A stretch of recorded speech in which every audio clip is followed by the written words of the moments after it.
Welcome everyone to Reuflection, and I'm your host Reufury, and today we have a special guest, the BoostedAnimal. Hey guys, how's it going? I'm the BoostedAnimal. Some of you might have heard of me. I was a coach in amateur until last split. We won some talk together, won a couple of intervarsity tournaments through UTS as well, and now I'm here coaching Mammoth.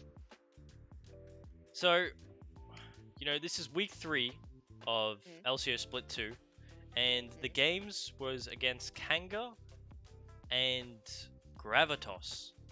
Now, we actually went 1-1 in that week. And how do you think we went overall? I mean, I don't know, right? I think we should have been 2-0, but Hayden just rose up too hard in that Kanga game. He just 1v9'd it, so can't win. Yeah, Hayden rise up. Hayden rise up all the way to the roof. Honestly speaking. All right, so going into game 1 against Kanga, we see the draft up here, and they have the first pick Ezreal, and they have Gangplank, Trundle, Corki, Brom. And then on Mammoth's side, they have Sejuani, Viego, Norlis, Viger, and Kaiser. Now, how do you think draft went? I would say maybe we can optimize the draft, but at the end of the day, I think the draft is fine. Maybe we should just take Kaiser on 3, because we see the Ezreal, and we don't give ourselves counterpick for no reason. But hey, man, at the end of the day, we're not losing games purely because of the draft, you know. If you're looking at Kanga's team, how would they, win a perfect game? Like how do they optimize their gameplay? They have a very standard poke comp. They have Ezreal, they have Corki, they have Gangplank for zone control with his ultimate, so you get locked into a spot. When they have vision of an area, so ideally what they want to do is they want to rock up to an objective. They want to have Corki and Ezreal with multiple items, 2 or 3 items depending on their breakpoints. They want to just poke you down, and when you try and either engage on them, because that's how you beat poke comps, you hard engage, or you try to run away from the objective, they throw down the Gangplank ulti, they throw down the Trundle pillar, or they throw down the Brom ulti, and all of a sudden you're stuck there just taking the Corki rockets or taking the Ezreal pokes. Yeah, I mean, looking at both compositions, you can see that like one is like super poke in disengage, while as well as like super scaling, while the other one is more of a like let's get in there, let's get some things happening. Let's move on to the second game, right? Oh.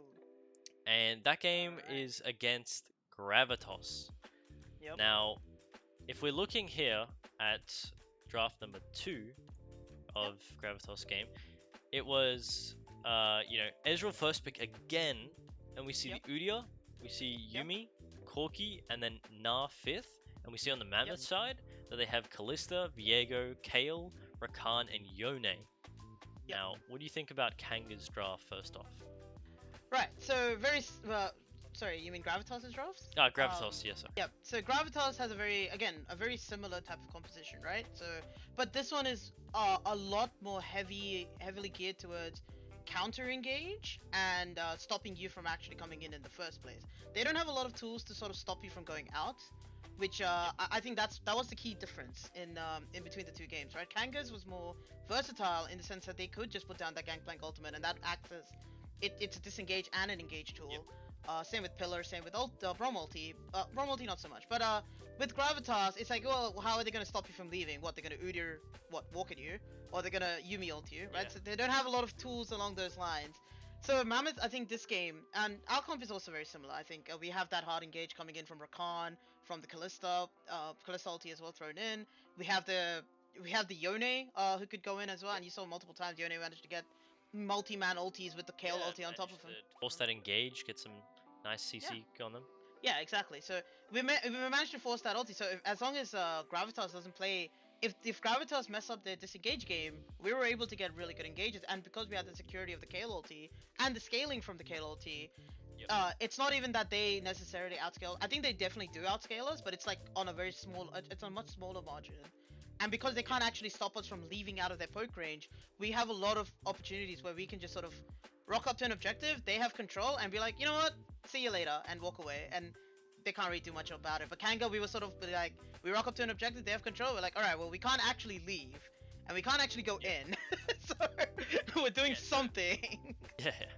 So about the Gravitas Mammoth game, looking at both team compositions, we look at like you said, it's kind of a similar. We've got the Corki and Ezreal again, and Yeah. you've got these poke, but they've kind of not opted in for, like you said, optimal disengage tools.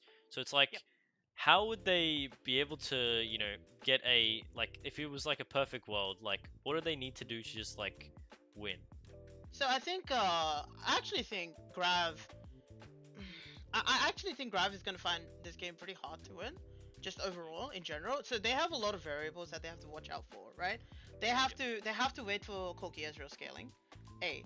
They have to wait for Mega all the time, right?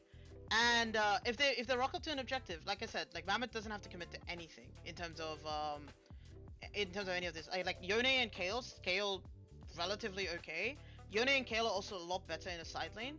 So what Grav needs to do is they need to secure these objectives, but Mammoth can also just hard force on them on their own terms. So what Grav needs to do, I guess, to win is they need to similar concept. They need to walk to an objective and set up, but they also need to actually do the objective on spawn. They can't do any dancing around the objective. They have to commit to an objective, so they need to heavily play around Corki package timers, I think, this game, and potentially Nar or Udyr getting a flank with that Yuumi, so you can actually cut off like the sort of like the artery of Mammoth's conga line. Because if you can't cut off Mammoth at all and they just get to walk into you for free as Grav, sure you can try and disengage them, but they have a lot of tools to deal with that as well. Yeah. So it's hard. Well, that concludes week 3 of Reflection.